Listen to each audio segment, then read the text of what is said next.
کا کہنا یہ تھا کہ جنت میں داخل نہیں ہوگا مگر وہی جو یہودی ہو یا نصرانی ہو۔ اب عمل کیا ہے؟ وقالت الیہود لیست النصارى علی شیء، یہودی کہتے ہیں نصارہ کی کوئی حیثیت نہیں، کوئی بنیاد نہیں، کوئی جڑ نہیں۔ وقالت النصارى لیست الیہود علی شیء، اور نصارہ کہتے ہیں کہ یہود کی کوئی بنیاد نہیں، بے بنیاد لوگ ہیں، کوئی حقیقت ان کی حقانیت ہے ہی نہیں۔ وہم یتلون الکتاب، اور مزہ یہ ہے کہ دونوں ایک کتاب پڑھ رہے ہیں۔ اولڈ ٹیسٹمنٹ تو مشترک ہے یہودیوں میں اور عیسائیوں میں، یہ بہت اہم نکتہ ہے۔ اور جدید عیسائیت میں جو ایک بہت بڑی طاقت ابھر رہی ہے امریکہ میں، وہ ہے کہ جو عیسائیت کو جوڈائز کر رہی ہے، کیونکہ رومن کیتھولک مذہب جو تھا اس نے تو چونکہ گویا کہ سارا رشتہ توڑ لیا تھا بائبل سے، سارا اختیار پوپ کے ہاتھ میں آ گیا تھا، لیکن پروٹیسٹنٹس نے پھر بائبل کو قبول کیا۔ اب اس کی منطقی انتہا یہ کہ اولڈ ٹیسٹمنٹ کے اوپر بھی اب ان کی توجہ ہو رہی ہے کہ آخر یہ بھی تو ہم مانتے ہیں کہ ہماری کتاب ہے اور اس میں جو کچھ لکھا ہے اس کو نظر انداز کیسے کر سکتے ہیں۔ تو حال ہی میں ہم نے جو ایک سیمینار کیا تھا امریکہ میں، جس میں ایک یہودی عالم بھی آئے تھے، ایک عیسائی بھی آئے تھے، اور مسلمانوں کی طرف سے بھی ہمارے ایک ساتھی بلال کوشل نے بات کی تھی، تو وہاں ایک یہودی عالم نے کہا کہ اس وقت اسرائیل کو سب سے بڑی سپورٹ جو مل رہی ہے وہ ان عیسائیوں سے مل رہی ہے امریکہ میں سے، کہ جو اس وقت ایونجلسٹ کہلاتے ہیں وہاں پر، اور جو ایک بڑا فرقہ بن کر ابھر رہے ہیں۔ بہرحال یہ ان کا طرز عمل ہے۔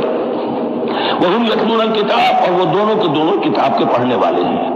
کذالک قال الذین لا یعلمون مثل قولہم، اسی طرح کہا تھا ان لوگوں نے کہ جو کچھ بھی نہیں جانتے انہی کی سی بات کہی تھی، یعنی یہ اشارہ ہے مشرکین مکہ کی طرف۔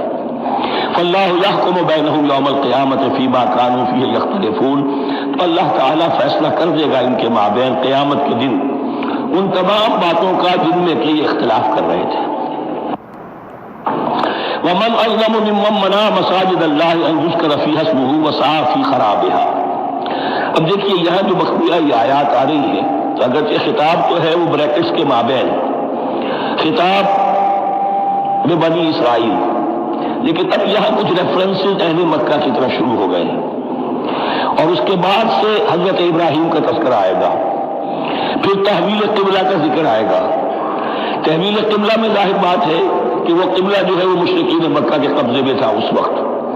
اس حوالے سے ریلیونٹ کچھ مضامین جو ہیں اس کی تمہید باندھی جا رہی ہے۔ یہ ساری تمہید ہے جو آگے آنے والا مضمون ہے تحویل قبلہ، جو علامت تھی اس بات کی کہ اب وہ سابقہ امت مسلمہ معزول کر دی گئی اور نئی امت محمد صلی اللہ علیہ وسلم اس مقام پر نصب کر دی گئی، انسٹال کر دی گئی۔ اس کے حوالے سے جو مسئلے اٹھیں گے، اسی لیے قال الذین لا یعلمون مثل قولہم، میں نے عرض کیا کہ یہ مشرکین مکہ کی طرف اشارہ ہے۔ ومن اظلم ممن منع مساجد اللہ یذکر فیہا اسمہ، اس سے بڑھ کر ظالم کون ہوگا جو اللہ تعالیٰ کی مسجدوں سے لوگوں کو روکے کہ وہ اس میں اس کا نام لے سکے، چونکہ مشرکین مکہ نے مسلمانوں کو محروم کر دیا تھا حرم سے، اب وہاں جانے کی ان کو اجازت نہیں تھی۔ سن 6 میں حضور گئے بھی ہیں، تب بھی یہ کہ صلح حدیبیہ ہو گئی، واپس آنا پڑا، عمرہ کرنے کی اجازت نہیں ملی، سن 7 میں پھر ہوا ہے۔ تو یہ 7 برس بہت شاہ گزرے ہیں محمد رسول اللہ صلی اللہ علیہ وسلم اور اہل ایمان پر۔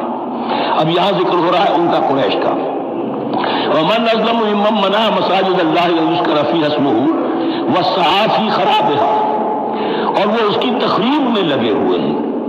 یہ خراب تخریب سے اسی سے بنا ہے کہ تخریب 2 طرح کی ہوتی ہے، ایک ظاہری تخریب ہوتی ہے کسی مسجد کو گرا دینا، اور ایک ظاہری نہیں باطنی معنوی وہ ہوتی ہے، وہ جو تخریب ہے وہ یہ ہے کہ توحید کی بجائے اسے شرک کا اڈا بنا دیا ہے۔ وہ تو دنیا کے بت قدوں میں پہلا وہ گھر خدا کا، ہم اس کے پاسباں ہیں، وہ پاسباں ہمارا، 360 بت رکھ دیے گئے اس گھر میں لا کر، جو ابراہیم نے تعبیر کیا تھا توحید خالص کے لیے۔ وسعی فی خرابها، یہ لفظ ذرا نوٹ کر لیجئے، یہ ایک حدیث میں بھی آیا ہے جو بڑی دلدوز حدیث ہے، اور میں چاہتا ہوں کہ آپ اسے ذہن میں رکھیں۔ حضور نے فرمایا یوشک ان یاتی علی الناس زمان، اندیشہ ہے کہ لوگوں پر یعنی میری امت پر ایک زمانہ ایسا بھی آ جائے گا، اب گنتے جائیے، لا یبقى من الاسلام الا اسمہ، اسلام میں سے اس کے نام کے سوا کچھ نہیں بچے گا۔ ولا يبقى من القرآن الا رسمہ، قرآن میں سے اس کے رسم الخط، الفاظ اور حروف کے سوا کچھ نہیں بچے گا۔ اسی کی اللہ تعالیٰ نے ضمانت دی ہے، یہ محفوظ رہے گا رسم عثمانی۔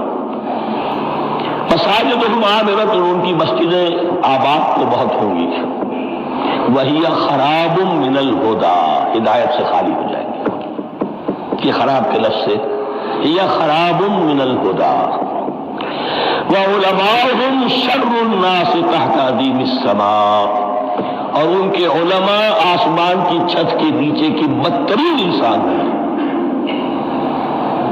من عندہم تخرج الفتنۃ وفیہم تعود، فتنہ انہی کے اندر سے برآمد ہوگا، انہی میں گھس جائے گا، یعنی ان کا کام فتنہ انگیزی، مخالفت، جنگ و جدال، بھڑکانا، اپنے اپنے فرقے کے لوگوں کے جذبات کو بھڑکاتے رہنا اور مسلمانوں کے اندر اختلافات کو ہوا دینا، یہی ان کا کام رہ جائے گا۔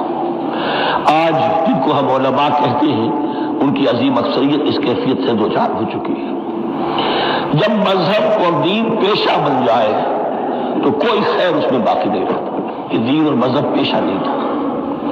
اسلام میں کوئی پیشوائیت نہیں، اسلام میں کوئی پاپائیت نہیں، اسلام میں کوئی برہمنزم نہیں، اسلام تو ایک کھلا، ہر شخص کتاب اللہ پڑھے، ہر شخص عربی سیکھے، ہر شخص کو امامت کے قابل ہونا چاہیے، ہر شخص اپنی بچی کا نکاح خود پڑھائے، ہر شخص اپنے والد کا جنازہ خود پڑھے۔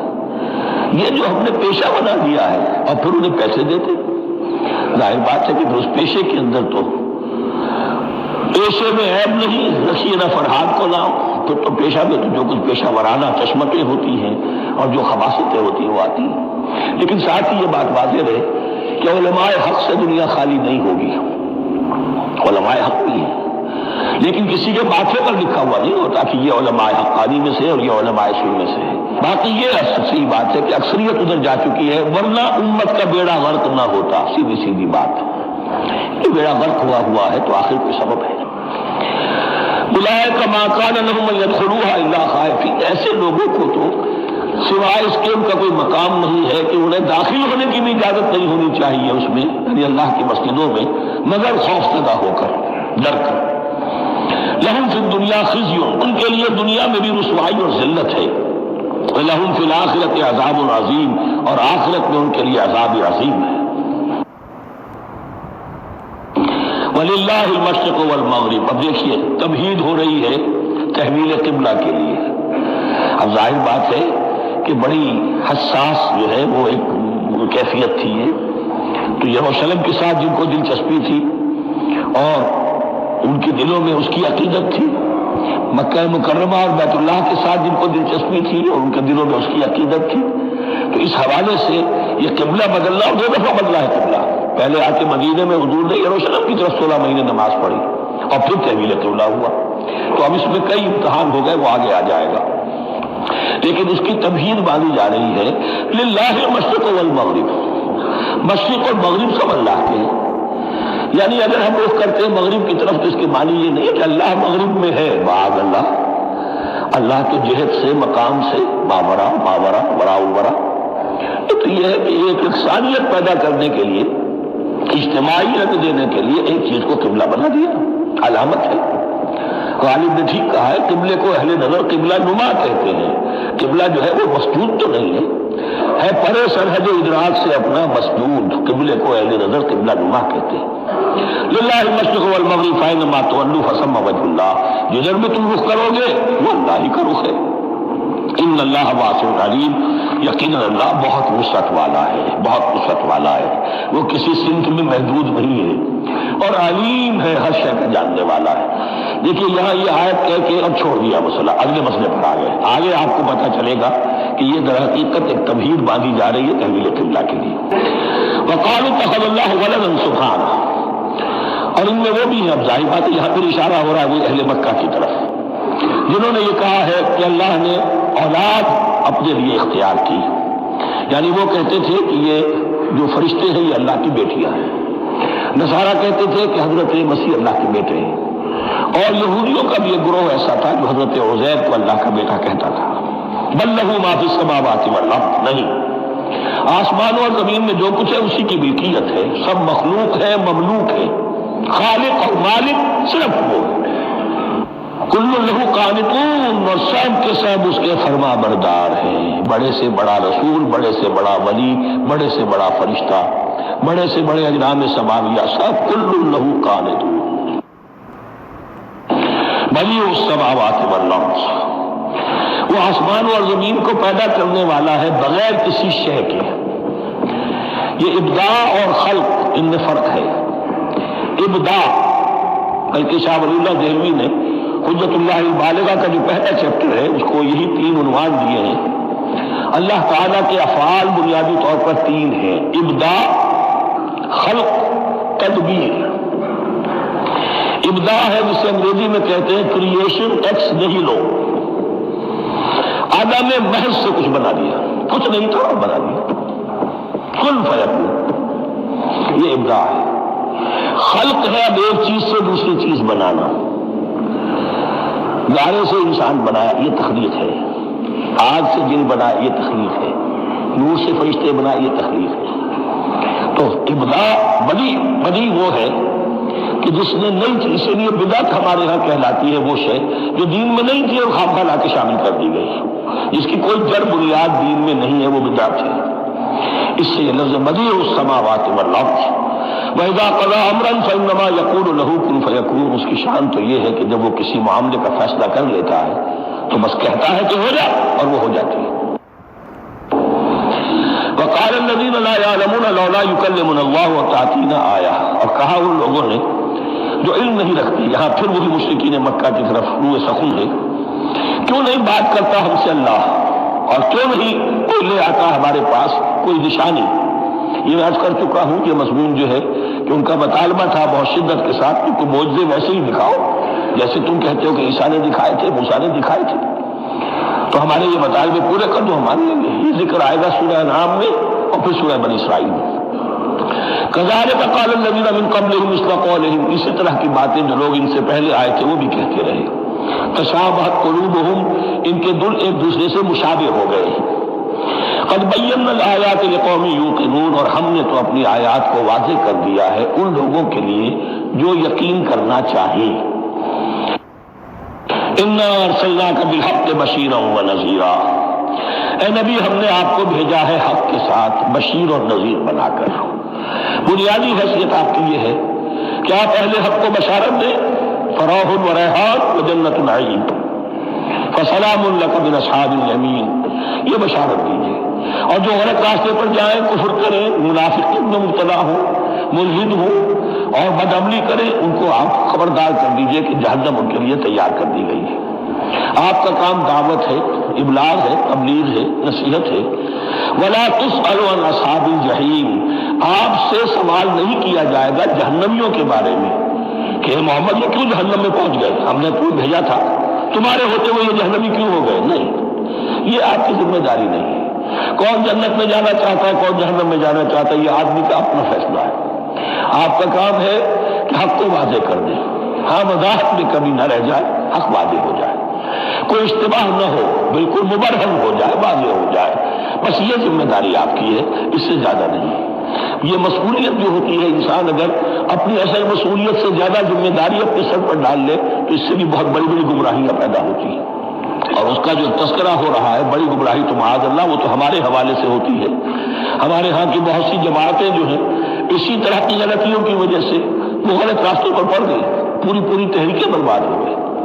لیکن یہاں بھی حضور کا معاملہ کیا ہو رہا تھا کہ حضور چاہتے تھے کہ کسی طرح یہ علماء یہود ایمان لے، بہرحال حضور کے دل میں رغبت، آخر مکے میں آپ سے تو دعائیں مانگتے تھے، اے اللہ عمرو بن ہشام اور عمر بن خطاب میں سے کسی ایک کو تو میری جھولی میں ڈال دے، تو اسی طرح کی دعا آپ نے کی ہوگی۔ فرمایا وَلَن تَرْضَىٰ عَنكَ الْيَهُودُ وَلَا النَّصَارَىٰ حَتَّىٰ تَتَّبِعَ مِلَّتَهُمْ، اے نبی کسی مغالطے میں نہ رہیے، ہرگز راضی نہیں ہوں گے آپ سے نہ یہ یہودی اور نہ نصرانی جب تک کہ آپ پیروی نہ کریں ان کی ملت کی، لہذا امید منقطع کر لیجیے، اس لیے کہ زیادہ امید ہو تو مایوسی ہو جاتی ہے۔ اقبال نے بہت خوب کہا بندہ مومن کے بارے میں، جس کی امیدیں قلیل، جس کے مقاصد جلیل۔ مقصد اونچا لیکن امید قلیل رکھیے، اللہ چاہے گا تو ہو جائے گا، نہیں چاہے گا تو میرا کام تو اپنی حد تک اپنا فرض ادا کر دینا ہے۔ اس سے زیادہ کی جو ہے خواہش اپنے دل میں پالیں گے، کسی اجرت پسندی میں گرفتار ہو جائیں گے، کہیں دائیں بائیں ہک اور کرک کے ذریعے سے کہیں پہنچنے کی کوشش کریں گے اور اپنے آپ کو بھی برباد کر دیں گے۔ لن ترضى عنك اليهود ولا النصارى حتى تتبع ملتهم قل ان هدى الله هو الهدى، کہہ دیجئے دیکھو ہدایت تو ہے اللہ کی ہدایت۔ وَلَئِنِ اتَّبَعْتَ أَهْوَاءَهُمْ، اور نبی آپ بھی کان کھول کر سن لیں، اگر آپ نے ان کی خواہشات کی پیروی کی، یا ہم جوڑ دیں گے الفاظ بالفرض بفرض محال، اگر آپ نے ان کی خواہشات کی پیروی کی کہ کچھ چلو لے دو کے معاملہ کر لو، کچھ ان کی بات مانو، کچھ اپنی بات منوا لو، یہ مکے میں بھی قریش کی طرف سے بھی آیا تھا کہ کچھ اپنی بات منوا لیجیے، کچھ ہماری بات کمپرومائز کیجیے۔ اب ظاہر بات کہ یہاں اب یہود کے ساتھ یہی معاملہ ہے۔ وَلَئِنِ اتَّبَعْتَ أَهْوَاءَهُمْ بَعْدَ الَّذِي جَاءَكَ مِنَ الْعِلْمِ مَا لَكَ مِنَ اللَّهِ مِنْ وَلِيٍّ وَلَا نَصِيرٍ، اور اگر بفرض محال آپ نے پیروی کی ان کی خواہشات کی، اس کے بعد کہ آپ کے پاس علم آ چکا، تو نہیں ہوگا کوئی بھی اللہ کے مقابلے میں آپ کے لیے کوئی مددگار یا حمایتی۔ معاذ اللہ معاذ اللہ، حق کی تلوار بڑی ننگی ہے، اور یہاں اللہ کا عدل یہ فرد سے فرد تک بدلتا نہیں ہے، نہ امت سے امت کی طرف بدلے گا۔ قوم اور کسی اور قوم سے ایک معاملہ، کسی دوسری قوم سے کوئی اور معاملہ نہیں، اللہ کے اصول ہیں، اللہ کے قوانین ہیں، اس کی فطرت ہے، فطرت اللہ التی فطر الناس علیہا، پھر یہ کہ اس کی سنت ہے، لن تجد لسنت اللہ تحویلا ولن تجد لسنت اللہ تبدیلا۔ الذین آتیناہم الکتاب یتلونہ حق تلاوتہ، وہ لوگ کہ جنہیں ہم کتاب دیتے ہیں وہ اس کی تلاوت کرتے ہیں جیسا کہ اس کی تلاوت کا حق ہے۔ اس پر میں نے اپنے کتاب کے میں بحث کی ہے، تلاوت کا اصل حق کیا ہے۔ مسلمانوں پر قرآن مجید کے حقوق نامی کتاب سے اب یہاں پہ تفصیل سے بیان کرنے کا وقت نہیں ہے، لیکن ایک بات جان لیجیے کہ تلاوت کا لفظ جو قرآن کے لیے قرآن نے اختیار کیا، یہ بڑا دو معنیین ہے۔ تلا یتلو ہم اسے بھی کہتے ہیں پڑھنا، اور تلا یتلو کسی کے پیچھے پیچھے چلنے کو کہتے ہیں۔ والشمس وضحاها والقمر اذا تلاها، سورج کے بعد پیچھے آتا ہے چاند۔ تو یتلو کے معنی کیا ہے؟ when you are reading the book you are following the text۔ بعض لوگوں کو دیکھا ہوگا انگلی ان کی چلتی ہے ساتھ ساتھ، وہ بیچارے زیادہ ماہر نہیں ہیں، تو تاکہ نگاہ ادھر سے ادھر نہ ہو جائے، ایک سطح سے دوسری سطح پر نہ پہنچ جائے، انگلی بھی ساتھ ساتھ کرتے ہیں، تو فالوئنگ دی ٹیکسٹ۔ لیکن اس تلاوت کا اصل حق کیا ہوگا؟ جب آپ اس کتاب کو فالو کریں، اسے اپنا امام بنائیں، اس کے پیچھے چلیں، اس کا اتباع کریں، اس کی پیروی کریں، جس کی کہ دعا ہم کرتے ہیں وَاجْعَلْهُ لَنَا إِمَامًا وَنُورًا وَهُدًى وَرَحْمَةً، تو اللہ تو بنائے گا ہمارا امام اس کو اسی وجہ کہ ہم فیصلہ کر لیں کہ ہم اس کتاب کے پیچھے چلیں گے۔ الذین آتیناہم الکتاب یتلونہ حق تلاوتہ اولئک یؤمنون بہ، جو اللہ کی کتاب کی تلاوت کا حق ادا کرے اور اس کی پیروی بھی کرے، وہی ہے جو اس پر ایمان رکھتے ہیں۔ جو نہ تلاوت کا حق ادا کریں نہ پیروی کریں، وہ دعویٰ کریں کہ ہمارا ایمان ہے تورات پر اور کتاب پر، تو یہ دعویٰ جو ہے جھوٹا دعویٰ ہے۔ میں وہ حدیث آپ کو سنا چکا ہوں، ما آمن بالقرآن من استحل محارمہ، جس شخص نے قرآن کی کسی حرام کردہ شے کو اپنے لیے حلال کر لیا، اس کا قرآن پر کوئی ایمان نہیں۔ ومن یکفر بہ فاولئک ھم الخاسرون، اور جو اس کا کفر کرے گا تو وہی لوگ ہیں خسارے میں رہنے والے۔